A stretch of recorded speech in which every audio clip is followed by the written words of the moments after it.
رجالا كثيرا ونساء واتقوا الله الذي تساءلون به والأرحام إن الله كان عليكم رقيبا يا أيها الذين آمنوا اتقوا الله وقولوا قولا سديدا يصلح لكم أعمالكم ويغفر لكم ذنوبكم ومن يطع الله ورسوله فقد فاز فوزا عظيما. أما بعد، فإن أصدق الحديث كتاب الله، وخير الهدي هدي محمد صلى الله عليه وسلم، وشر الأمور محدثاتها، فإن كل محدثة بدعة، وكل بدعة ضلالة، وكل ضلالة في النار. اللهم إنا نعوذ بك من عذاب النار. عباد الله، أولا أوصيكم ونفسي بتقوى الله عز وجل وإطاعته فقد فاز المتقون.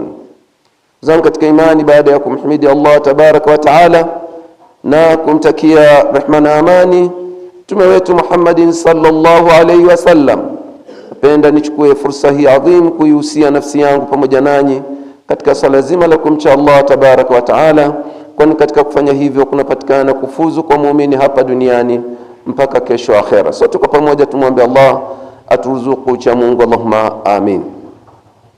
Ndugu zangu katika imani, unwani yetu bado ni ile ile tuliyoanza juzi, kwamba alhijratu ila Allahi wa rasulihi lal hijratu minhuma, kuhamia kwa Allah tabaraka wa taala na si kuhama kutoka kwao.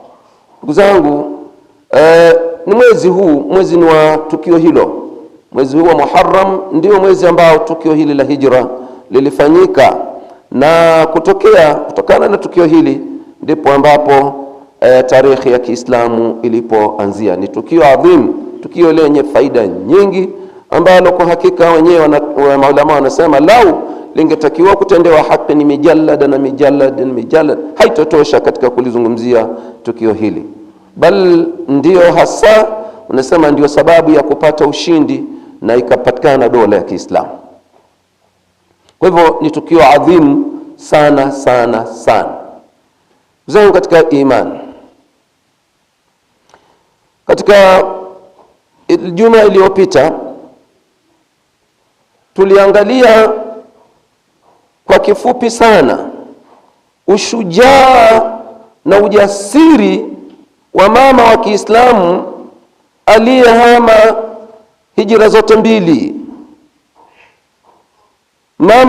Mama huyu ni Ummu Salama, Ummul Mu'minin, Ummu Salama radhiyallahu anha, mama wa waumini ambaye ni mashuhuri kwa Ummu Salama, na jina lake kini mashuhuri kwa jina hili. Kwa hii kunia anaitwa Ummu Salama. Amehama huyu mama hijra zote mbili, alihama ya Habeshi na baadaye akahamia Madina. Misukosuko na tabu aliyoipata katika hama zote hizo mbili, ndugu zangu katika imani, ndiyo iliyotufanya tuamue kumzungumzia mama huyu, pamoja na kwamba kina mama ni wengi na watu wamepata misukosuko. Ilikuwa ni sio shughuli ya mchezo, ndugu zangu. Akaonyesha ujasiri mama huyu. Na kwa nini anaonyesha ujasiri huu? Ni kwa sababu anahamia kwa Allah na mtume wake. Kwa sababu kwenda kwa Allah na mtume wake, ndugu zangu katika imani, njia yake sio njia iliyotandikwa zulia kama hivi. Ni njia ngumu, njia nzito, njia yenye misukosuko chungu nzima. Mama huyu yote hayo hakuyajali, na kwa kweli bilfi'li akafanikisha safari zote mbili. Zangu katika imani, leo hii tutawachukua masahaba wawili kwa ufupi sana, na hawa sasa itakuwa sio hijra ya kutoka Maka kwenda Madina, ni hijra ya kutoka hapo Maka kwenda Uhabeshi.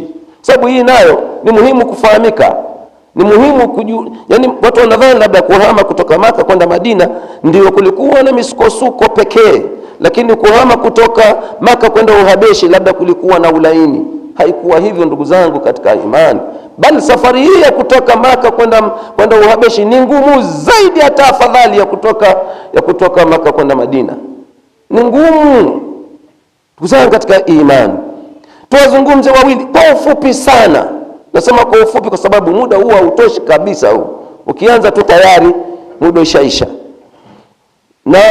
Na mkitaka kwa urefu basi waoneni maulama, watawaambia ni kwa urefu hasa, na mwezi kama huu ungekuwa haki yake hasa kutendewa haki ni kuzungumzwa visa hivi mpaka uishe ukiwezekana. Kuzana katika imani, wa kwanza ni sahaba mtukufu aitwaye Khalid ibn Hizam.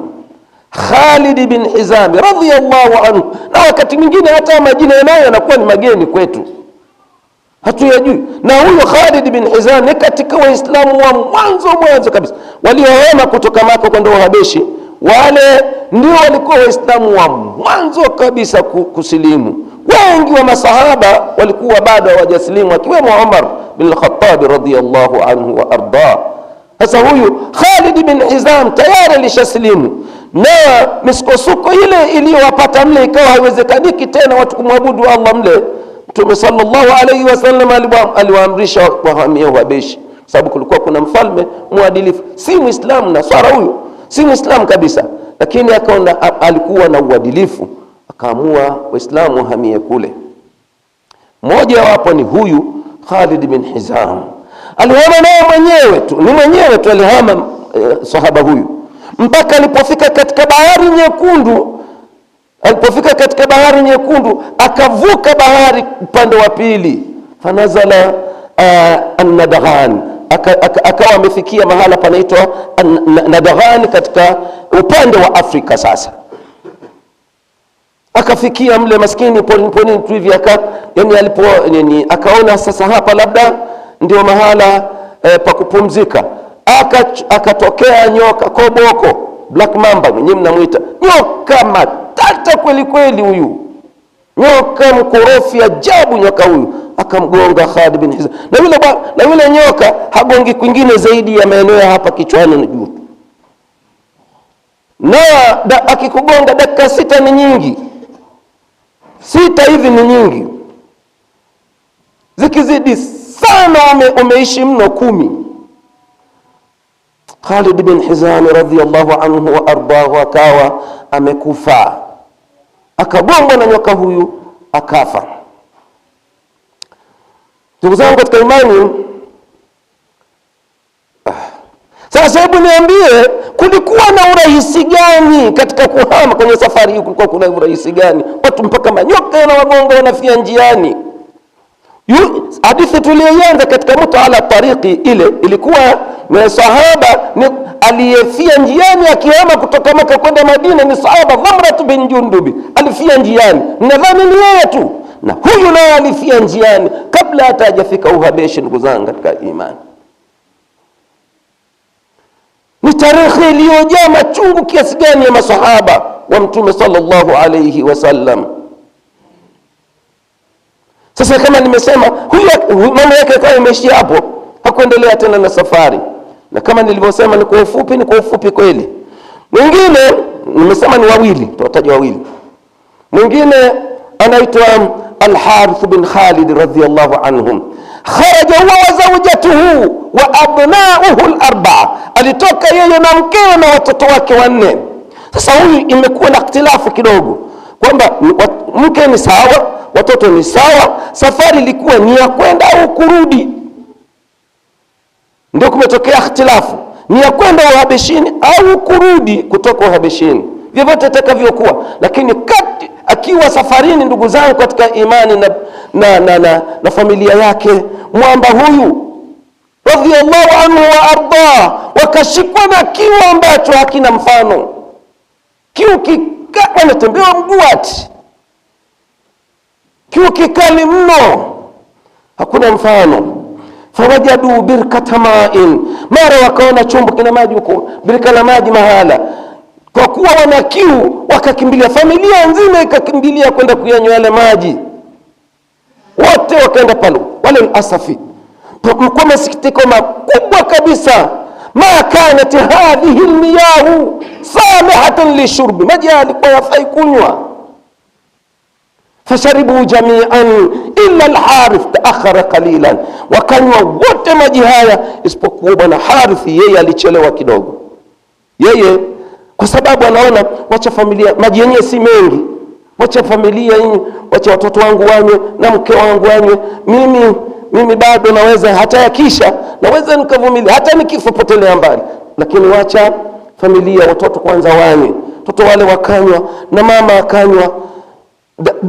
Hazikupita dakika nyingi, wote hawa wakafa mbele yake, anawaangalia. Radiyallahu anhum wa ardahum. Kuna wepesi hapa, kuna wepesi katika safari hii, kuna wepesi huo mnavyodhani nyie? Miamba hii ndugu zangu katika imani, hebu niambie ndugu zangu, mwezi ni huu na vile waliopata masahaba katika kuitetea dini hii, katika kuinusuru dini hii ni haya. Wewe na cha ajabu Muislamu eti anakesha usiku akishangilia magoli ya kombe la dunia, inaingia akilini? Hii akili gani ya Muislamu gani wa aina hii? Muislamu gani wa aina hii ndugu zangu katika imani? Alafu eti na timu anayoishabikia ikifungwa anasikitika. Usikitiki kwa kufa maswahaba, unasikitika kwa mambo ya kipuzi ndugu zangu katika imani. Muislamu gani? Muislamu namna gani wewe? Alafu ikifika alfajiri walala.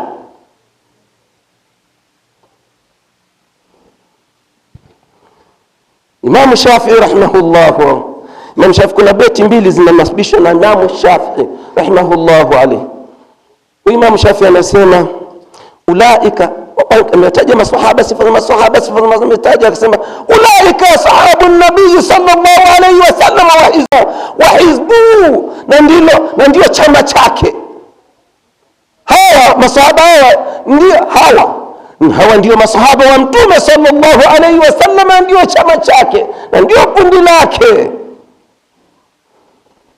Walaulahum, na lau si masahaba, na Shafi huyo amesema maneno haya, sio mimi. Walaulahum ma kana fil ardi muslimun, kama si hawa dunia isingekuwa na Muislamu hata moja. Sisemi mimi. Wanataka uniuliza kwani Mungu ulijuaje? Mimi na sisemi. Maneno ya Imam Shafi, rudi katika kuyafuatilia maneno yake. Imam Shafi alikusudia nini? Masahaba, ikiwa watu wa namna hii, wenye roho za namna hii, wenye nafsi za namna hii, kama wangeukataa Uislamu, wewe na mimi ambao hatufikia hata robo nafsi za hao, ungesalimuje?